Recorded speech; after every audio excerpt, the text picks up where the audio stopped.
Армаңыздар, тағы бір рет құтман күніңіздермен ардақтуу замандаштар. Жаңы сааттан кайнастырмен бірlikte біз көрішіп отырғанымыз айбайлап оныстабыз. Демек, алдыңғы мүнөттөрдү біз буйруса, конок менен маектирме аркылуу улантабыз. Мен кезекте мен кесиптешиме узатсам, Асель. Ал эми коноктор менен тааныштыра кете турган болсом, биздин студиябызды көрккө нурга бөлөгөн коноктор. Бизнес ассоциация Ош ЖИАнын директорунун орун басары Жасур Парпиев. Анан дагы Ош ЖИАнын төрагасы Канатбек Акаев. Саламатсыздарбы?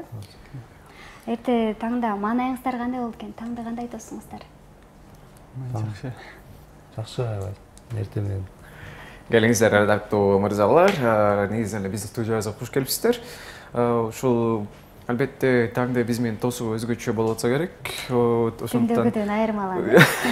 Өзүңүздөрдү эркин сезип эле, тартынбастан, уялбастан, негизинен келиңиздер ушу жалпы эле сиздерди азыркы көрүп отурган айрым замандаштарга албетте жалпы эле Ош шаарынын, жалпы эле Кыргызстанга салам жолдоп өтөлү. Саламдашып алсак, андан соң биз маек өтөрсөк. Демек, мына камераны карап. Жалпы кыргыз элибизге салам. Жалпы кыргыз элибизге ысык салам. Ыйык ороз айы менен баардыгы куттуктайбыз. Ал эми мына ошол сиздердин ишканаңыздарга келе турган болсок, бизнес ассоциация Ош ЖИА деп аталып калды. Мурда жаш ишкерлер ассоциациясы деп эле аталып жүрдү эле. Эмне үчүн өзгөрүү кирип калды? Мурда биз баары ошо жаш ишкерлер деп айтчубуз. Анан кийин карасак биздин мүчөлөрүбүз баары эле жаш эмес, 50ге чыккан да бар, 55ке чыккан бар дегенде. Анан биз ошо жаш деген себеби биз Кыргызстанда негизи ишкерликке бир ашпаса 25 жыл болду да. Ошон үчүн бардык эле ишкерлерди биз жаш десек болот да Кыргызстанда. Анан бирок бир 2 жыл мурда ошол уставта өзүбүздө бир аз өзгөртүү киргиздик. Бизнес ассоциация Ош ЖИА деп. Себеби элдин көбү ошол ЖИА дегенге үйрөнүп калган экен, ошол ЖИА деген калтырдык. Анан ошол ЖИАны эми ар кандай чечмелесе болот. Жаш ишкерлер, жеке ишкерлер, жигердүү ишкерлер деп. Түрлөрү көп. Ошондой чечмеленип турбайбы? Негизинен ардактуу коноктор, өзүңүздөр билгендей эле кандай гана уюм түзүлбөсүн, ассоциация түзүлбөсүн, бул кандайдыр бир максатта түзүлөт. Жалпы эле ошол сиздердин уюм ассоциация түзүлдү дейли. Албетте, ошол алдыда коюлган алгачкы иш эмнеден башталды? Биздин максат ЖИАнын өзгөчөлүгү бул негизи 2006-жылы түзүлгөн. Ошто 2008 жылдан бери иштеп келатабыз. Максат Кыргызстандагы ишкерлердин башын бириктирип, мамлекетибизге бир кандайдыр бир салым кошо алат бекенбиз деген максатта иш кылып келатабыз. Азыркы күндө ар кайсы ишкерлер өз-өзүнчө иштеп жатат, бирок иш өнүгүү иш кетип атат. Бирок негизи өсүш үчүн сөзсүз биригиш керек деген максатты алда койдук дагы, анда биригип туруп, биргеликте иш кылайлы деген максатта кылып келатабыз да ишти. Ал эми жалпысынан ошол Ош шаарында канча кызматкер эмгектенет? ЖИАнын өзүндө 4 кызматкер эмгектенебиз. Бирок ошондон кийин мамлекетке пайда көрөлү эле деп атасыздар, айтыңыздарчы. Чындыгында бирок карап көрсөк, бул албетте практика жүзүндө тилекке каршы ар бир ишкер өзгөчө жеке менчикке өзү менен өзү иш алып барууда. Кээ бир учурларда мен кимдир бирөө менен иш алып баргым келбейт, мага өзүмө ыңгайлуу, анткени өзүмө көбүрөөк пайда түшөт экен, көбүрөөк акча табат экен деген ошо жеке ишкерлердин ошондой ою бар экен. Ал эми азыркы учурда ошо өзгөрүүлөр барбы бир жакка? Мисалы ошо жалпы сиздерге ассоциацияга кайрылып, бизде сиздерге рахмат, анткени сиздер менен иштешип атабыз, бир башка оң жакка өзгөрүүлөр бар деген. Бизде негизи биз башында ЖИАнын ачып аткан Ошто баштаганда иш баштаганда аябай биз 15-20 эле мүчөбүз бар эле. Азыркы күндө бир 200дөн ашты. Аларга мына мүчө болуңуз, бизни кылайлы, иш аракет кылайлы десе көпчүлүк түшүнбөйт эле. Ассоциацияга мага эмне кереги бар? Мен өзүм ишим кетип атат, мындан кийин да кете берет деген гана калат. Бирок бара-бара буну ишкерлер акырындык менен түшүнүп атат. Биздин максат ишкерлердин алиги кандайдыр бир билими жаатынан өсүш үчүн кандайдыр бир жардамдарды көрсөтүп атабыз. Ошолорду көрүп туруп, андан кийин биздин мүчөлөр көбөйөт.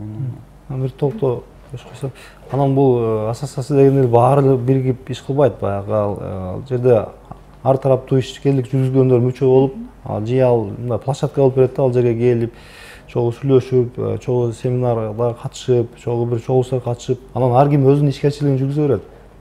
Мүчө болуп эле ошол баягы чогулганда чогулуп, анан бир мамлекеттик кызматкерлер менен жолугушууларда же бир салык боюнчабы бир суроо жооптор болгондо ошо бир арага келип токтолуп, бирге кеңешип, ошондо анан бир ишти кылат деген эмени түшүндүрбөйт. Баары биригип акчасын бириктирип бир бизнес кылат деген нерсе эмес ал. Демек, алып караганда сиздерде жалаң ошо жеке өзүнчө ишкер болуп жүргөн инсандар гана ассоциацияңыздарга кошулат, э? Ал эми иш баштабай, тескерисинче сиздерден жардам алууга муктаж инсандар кайрылышабы? Ооба, көп андайлар. Алар көпчүлүк келип бизге эмне дейт, финанс жактан жардам кыласыздарбы дейт, айрыкча жеке ишкерлер же болбосо ишинде банкроттукка учураган ишкерлер сиздердин мүчөлөрүңүздөрдөн финанс жактан жардам күтсөк болобу деген. Бизде андайга негиз жок, мүмкүнчүлүгү жок. Биз кандай жардам кыла алабыз? Алиги тажрыйбасы бар ишкерлердин тажрыйбасына бөлүштүрүп, тааныштырып дегенде ошол нерселерге жардам кыла алабыз да. Анан беркинде жаңы иш баштап аткандарга финанс жактан көп деле жардам кылынбайт. Анан бир жактуу алып караганда бизге маалымат келген, иш издеп, бирок кандай ишти кандай жумуш кылууну билбей жүргөндөр болсо, мына ошолорго атайын тренинг, сабактар өткөрүлүп турат деген. Андайлар аябай көп азыркы күндө. Негизи Кыргызстанда жумуш жок дейт. Бирок тескерисинче биз айтат элек Кыргызстанда жумуш аябай көп. Бирок ошого ылайыктуу кадр жок. Себеби тил билсе башка нерсесин билбейт, башка нерсе тилди билбейт. Бардыгына бир айкалыштырып алып кетейин деген адамдардын саны аз. Анан көпчүлүк келет, чоңураак жумушка отургусу келет. Бирок биздин статистикада Кыргызстанда жакшы маянага иштеген жумушчулар көпчүлүгү башка жактан келип, бул жерге келип иштеп аткандар. Биздеги азыр көпчүлүк окууну бүтөт, жумуш жок деп башка жакка кетет. Жок, тескерисинче биздин өзүбүздө жумуш толтура. Бирок ага ылайыктуу сабыр кылып иштеп, ошого чыдай турган кадрлар аз болуп атат. Чындыгында. Бирок Жасым мырза бир төмөндөгүндөй суроо, жумуш негизинен чындыгында карап көрсөк, бир эле жакка такалат экен, жумуш жок. Анан жанагы эле сырткы эмиграция, бизге деген ошол эле кадр жетишсиздик, өзгөчө жаштардын арасында мамлекеттик жумуш орнуктары аяктарда жетишсиздик. Ошондо мындай бир төмөндөгүндөй суроо, бирок чындыгында биз эмнеге рахмат айтышыбыз керек? Айрым замандаштар сабырдуулук кылып, биздин өз мекенибизде эле, Ош шаарыбызда эле чыдап, өзүнүн тажрыйбасын топтоп, иш алып бараткан кезде, анан кийин суроом төмөндөгү айтыңыздарчы, ушул көбүрөөк биздин замандаштар кайсыл багытты тандашат? Бул кара жумушпу, же ой жүгүртүп иш кылышабы, же соода сатыкпы? Ушуна кайсыл жак бизде көбүрөөк өнүгөт? Бизде айрыкча окууну бүтпөй туруп, же болбосо окууну жаңы бүткөндөр десек, көпчүлүгү бизнес кылгысы келет да. Бизнесмен болгусу келет, бир ишти жетектегиси келет. Бирок анын жөндөмү жок. Биз аларга бизге резюмелер келет да, жумуш сурап, биз аларга айтат элек, сөзсүз бир бизнесмен болуш шарт эмес. Сен мыкты менеджер бол, мыкты технолог бол, мыкты маркетолог бол.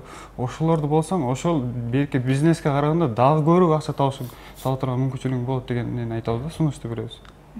Ал эми мисалы ошол жаңы окууну бүтүп эле жетекчи болгусу келет деп айтып калдыңыздар да. Жетекчи болуудан мурун аны шыктандыруу, ага үйрөтүү максатында сиздерде кандайдыр бир сабактар өткөрүлөбү? Ооба, тынбай бизде өткөрүлөт. Жума сайын же болбосо 2 жумада бир, 1 жумада бир сөзсүз алиги биздин ишкерлер мүчөлөрүбүздүн ар кандай тажрыйбасы менен ар кандай университеттерде семинар, тренингдерди өткөрөбүз. Андан тышкары бизге кызыгып келген мындай стажер болуп келем деген студенттерге деле мындай өзүнчө жардам кылынат. Кандай жардам? Керкилердин тамак ашын төлөп берет, алиги жумушчуга барып туруп бир бизнесмендин жанында жүргөн үчүн, ал бизнесмендин өзү төлөп берет. Андан тышкары жол киресин төлөп берет, ошентип бир кандайдыр бир мотивация бере тура бир нелерди, ходдорду кылабыз да. Колубуздан келишинче. Канат мырза, сизге кайрылсак, айтыңызчы, алгач эле өзүңүзгө мен бир суроо берейин. Сиз кайсыл кесиптин ээси болобуз? Жана ошол кесип менен иштедиңизби? Азыркы учурда сиз ошо бизнес ассоциациясынын төрагасысыз, э? Айтыңызчы, ошол төрагалыкка болгонуңузга канча жылдын жүзү болуп калды дейлиби? Айтыңыз. Жалпы эле ошол өзүңүз тууралуу бөлүшө кетсеңиз маалыматтар менен. Бул ЖИАН уставы боюнча төрага 2 жылга шайланат. Мына 2 жыл буюрса болот, мына августта. Анан ар 2 жылда бир төрага же кайра шайланышы мүмкүн, же жаңы төрага шайланышы мүмкүн. Ошол ишкерлер анан ошо мүчөлөр анан ошо башкаруу кеңеши чечет. Анан мен өзүм ошол менеджмент кесиби боюнча окугам. Ошо 95-99 жылы ушул эски Югославия, азыркы Сербия республикасында окудум. Анан 2010 Германияда стажировка кылдым, ушу жаш кыргыз менеджерлердин квалификациясын жогорулатуу боюнча. Мен ойлойм, мен өзүм кесибим боюнча эле иштеп келатам. Кээ бирөөлөр айтат, сен дипломуң боюнча иштебедиң го депчи. Мен ушул диплом боюнча эле иштеп келатам. Анан бул менеджерлик кесиптер, булар жакшы кесиптер, бирок бул билимден сырткары бир аз жөндөм да керек. Кээ бир адамдар диплом болгону менен бирок менеджерликке бир шыгы жөндөм болуш керек да, ал бир аз генде да болуш керек.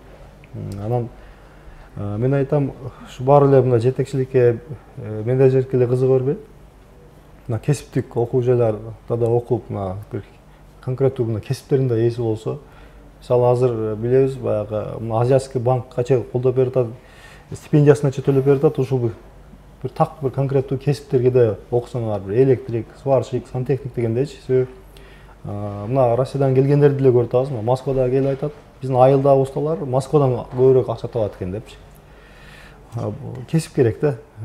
Мисалы мен өзүм да Лондон шаарында да курулушта иштеп келгем, ошол убакта да көрдүм. Аябай бир кесип ээлери аябай жакшы акча табат, бизде деле, бүт дүйнө жүзүндө деле. Анан да сиз жеке ишкер катары дагы билебиз. Кандай ишкерлик болду экен? Мен ошол 2009 жылы Барбол өндүрүш ишканасынын түптөгөнбүз, Ош шаарында. Азыркыча иштеп келатат. Биз ошол Барболдо тортторду, шириндиктердин түрлөрүн, нан азыктарын өндүрөбүз. Анан атайын ошол өндүрүш багытын тандыганбыз. Себеби максатыбыз да ошол өндүрүш багытында мына жумуш орундары түзсө болот, мамлекетке аз да болсо салым койсо болот, анан ошо миграциянын агымына аз да болсо салым койсок болот. Ошол багытта азыр ийгиликтүү иштеп келатабыз. Анан да өндүрүш ишкананы алып кетүү бул абдан кыйынчылык жаратат да. Болгондо дагы мына ошол өзүбүздүн жергесинде артка кетүүлөр, кээде пайдасынан зыяндуу болуп калган жактар болбоду? Өндүрүшкө кирген адам дароо мына пайдага кирем деп андай эме кылбаш керек. Өндүрүш бул аябай рентабелдүү бизнес эмес. Биздин Кыргызстанда өзгөчө биздин могул шириндиктер, нан азыктар тарабында биз рынокто кичине, анан рентабелдүүлүктө төмөн, бул жакта дароо кирешелүү болуп кетем деген бул туура эмес да. Бирок аз киреше менен бирок узакка иштейм деп, анан ошол өзүнүн экономика аз да болсо салым кошом десе, анда ошол жакшы бизнес. Жакшы. Кайрадан эле мен ошол сизге Канат мырза кайрылгым келип турат. Анткени төрагалык милдетиңизде ошол мисалы бизнес, жеке ишкерлик катары мен жумуш баштадым. Бир кандай бир мамлекетке пайда көрсөтөйүн деп, сиз айткандай эле, чындыгында коомго да пайда көрсөтөйүн деп. Сизге келип туруп мен кандай жардам сурасам болот? Негизинен ошол төраганын милдети эмнеде? Бул ишкерлер уюму бул эме мүчөлөрдөн турат. Анан ошол мүчөлөрдүн арасында бир башкаруу кеңеши болот. Башкаруу кеңешинде азыр бизде ошо 7-8 мүчөбүз бар. Башкаруу кеңеши биз бул дайыма иштөөчү орган эмеспиз. Себеби ошо ишкерлер уюмунда ошол 4 биздин аткаруучу органда иштеген. Алар дайыма ошол уюмдун ишин алып барышат. Башкаруу кеңеши бул өзүнүн жыйындарына топтолуп турат. Бир жумада бирби, же 2 жумада бирби. Анан ошол аткаруучу орган менен кызматташып, аларга талаптарды коюп, алардын отчетторун угуп дегендей. Анан башкаруу кеңеши биз ал жакта мындай коом үчүн деп бекер убактыбызды бөлүп, кеңешибизди айтып дегендей ошол багытта иштеп беребиз. Анан жыя катары биз кандай пайда бере алабыз ишкерлерге? Мисалы, жалгыз дарак бак болбойт дегендей, ал жалгыз өзү бир өкмөткө да үнү жетпеш мүмкүн, анда маалыматтар деле болбош мүмкүн. Жыя да пайдалуу маалыматтарды алса болот, тийиштүү министрликтер болобу, тийиштүү өкмөт мүчөлөрү болобу, сунуштарын жыя аркылуу айтса, ал дагы батыраак жетет. Алар менен жолугушуулар болот.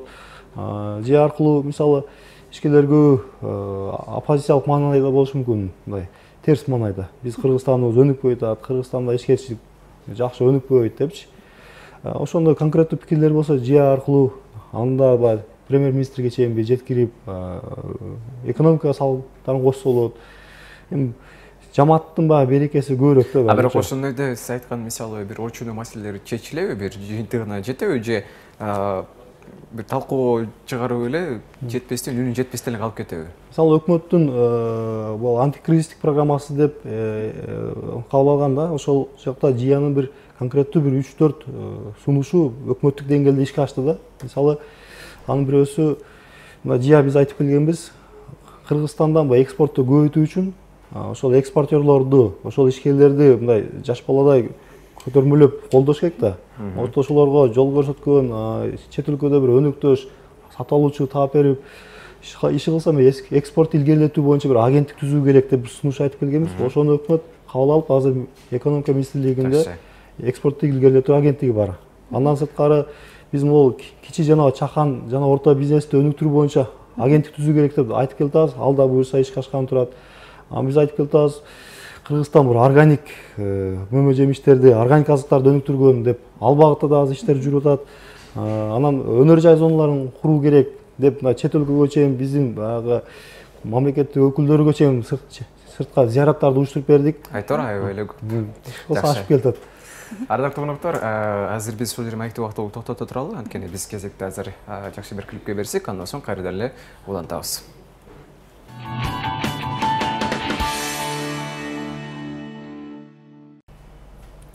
Ардактуу коноктор, кайрадан эле биз конок менен маектик аркылуу эфирибизди улантабыз. Эскерте кетели, бизде бүгүн жеке ишкерлер кайрылып, биз ошо өзгөчө алардын кандай жагдайлар бар, кандай суроолор бар, ошол кандай жардам келтирсе болот деген максатта биз атайын конокторду чакырабыз. Андактан кайрадан эле улантабыз. Эсиңиздерге дагы бир ирет сала кете турган болсок, Бизнес ассоциация Ош ЖИАнын директорунун орун басары Жасур Парпиев жана да төрагасы Канатбек Акаевтер. Негизи эле мына ушул орозо күнүндө кандай иштерди жасап жатасыздар? Орозого тийиштүү. Орозого тийиштүү биз жыл сайын эле Элим барысында коомдук кайрымдуулук фонду менен биргеликте бир максатты алда биргеликте коюп, күнүмдүк ооз ачыруу иш аракеттерин уюштуруп атабыз. Андан тышкары күнүмдүк ооз ачыруудан тышкары кыйналган үй бүлөлөргө күнүмдүк 150-200ге чейин пакеттерди күн сайын таратып жардам кылып келинип атат биздин мүчөлөрүбүздүн демөөрчүлүгү менен. Демек күн сайын күн сайын. Ал эми ушул ай сайын дагы иш-чаралар өткөзүлүп турат деген маалымат бере кеттиңиз эле, ошого да кененирээк токтолуп кетиңиз. Биз ай сайын деле иш аракеттерди өткөрөбүз. Ай сайын студенттерге стипендия маселесинде эмне кылабыз? Берилет. 300-400 студентке 500 сомдон стипендия менен беребиз. Андан тышкары ошо ай сайын деле ошо Элим барысында коомдук кайрымдуулук фонду менен биргеликте кыйналган үй бүлөлөр бар, аларга бир кандайдыр бир жардамдар кылынат. Тамак ашат, керкилерин кыйналган квартира маселелерин ошолордун аз-аздан болсо деле жардам кылып келинип атат. Демек, жардамга муктаж инсандарга өзүңүздөрдүн салымыңыздарды кошуу үчүн Элим барысында коомдук фонд менен биргеликте иш алып барасыздар, Себеби биз өзүбүз кыла турган болсок деле аябай көп келет бизгечи. Биздин максат ошо кыйналган үй бүлөлөрдү деле ар дайым ала берет эмес, ошол нерсени токтотуп, плюс бир ишке түртө турган бир кандай бир программаларды иштегенге аракет кылабыз. Себеби жол болсо биздин элде ар ким күтүп жашап, үмүт кылып үйрөнүп калыптыр баардыгы. Биз ал нерсени кесип, наоборот ошол нерсени токтотууга аракет кылмак атат. Ал эми сиздерге кайрылган инсандар боюнча жашоо шартым кыйналып жашап атам дегендерди ишенип эле жардам бересиздерби же сөзсүз түрдө ал акыбалын текшерип карап көрөсүздөр? Ооба, ошол нерсе текшерилет. Себеби кыйналам деп аткандар аябай көп, бирок ошол мезгилде мындайча айтканда жалган сүйлөгөндөр деле болот. Биз аларды Элим барысында аркылуу текшертүү нелерин кылабыз. Жакшы. Ардактуу коноктор, эми ушинтип бизге сиздер менен бөлүнгөн убакыт соңуна чыгып жетти. Рахмат сиздерге келип ушу биздин эфирде жакшы бир негизинен ушу бизнеске тиешелүү жакшы суроолорго жооп бердиңиздер. Элиңиздер сиздерге эркин микрофон, жалпы эле кыргыз элине каалоо тилектер болсун, андан соң. Анан да сиздерге кандай жол менен көрөрмандарыбыз кайрылса болот, мына ошол тууралуу дагы бир аз маалымат бере кетиңиздер, Ошол азыр улуу айлардын султаны болгон ошо Рамазан айында отурабыз. Ушул Кыргызстаныбызда негизгиси ишкерчиликке эркиндик бар да. Ишкерчилик кылам деген адамга Кыргызстанда шарттар түзүлүп атат. Жылдан жылга шарттар жакшырып, текшерүүлөр да азайып, Анан ишкерчилик жөндөмү барларга азыр мүмкүнчүлүктөр дагы көп. Сөзсүз эле барып Россияга же башка жакка мигрант болбой, өз мамлекетибизге, ошо өзүбүздүн жерибизде иштеп салым кошсок болот.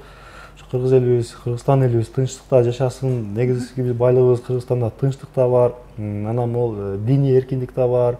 Ошол Кыргызстаныбыз гүлдөп өссүн, ишкерлерибиз көбөйсүн, ушу ишкерчиликтер да өнүгүп өссүн да. Анан ушул жакшылыктарды гана каалайбыз. Айткыңыз келсин.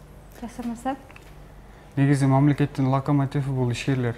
Ишкерлерибизге азыркы күндө чындап эле ар кандай жеңилдиктер, ар кандай шарттар түзүлүп берилип атат. Мамлекетке буга ыраазычылык билдириш керек.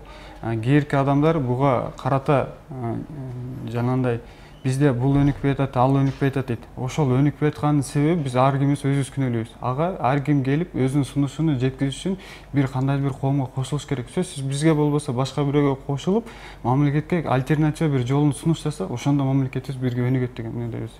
Ишеничтебиз. Мамлекетибизге эң биринчи тынчтык болсо өнүгүү болот. Рахмат сіздерге. Чынында айта кетели, жеке ишчилерге эмнеден каалайбыз? Мамлекеттен текшерүүлөр азыраак болсун, көбүрөөк кантарлар болсун, жана ошондой эле бизнес бир гана алдыга жүрө берсин. Рахмат сіздерге. Чоң рахмат. Дагы да болсо келип бизге маектерди куруп кетүүңүздөргө эшигибиз ар дайым ачык. Нанда ишиңиздерге албан ийгиликтерди каалайбыз. Ардактуу замандаштар, эсиңиздерге дагы бир рет сала кете турган болсок, бүгүнкү биздин эфирибиздин коногу Бизнес ассоциация ОШ директорунун орун басары Жасур Парпиев, андан төрагасы Канатбек Акаевтер болду. Ал эми Таңыруу программасы өз берүүсүн алга карай улантат.